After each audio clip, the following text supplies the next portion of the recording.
In Matrix, we have a tab called Contracts. Here you get an overview of your contracts. Typically, all contracts originate from signed proposals, but you can also create a contract manually here. You give the contract a title, select a deal, and the customer will appear here.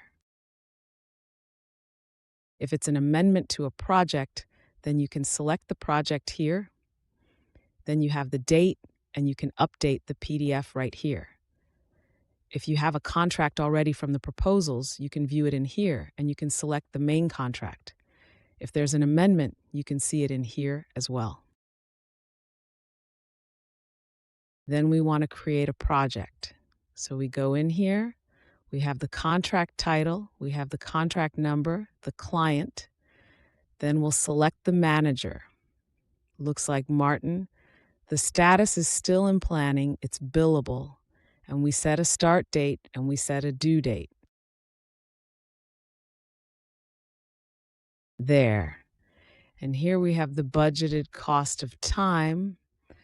And then we put in all the expenses we expect to have on the project and all the invoiced parts that we'll have on the project as well.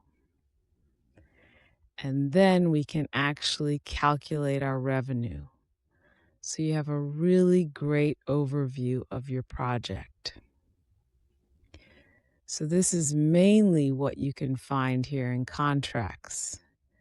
You can, of course, look at your archive as well, so you'll have a good view of all your contracts.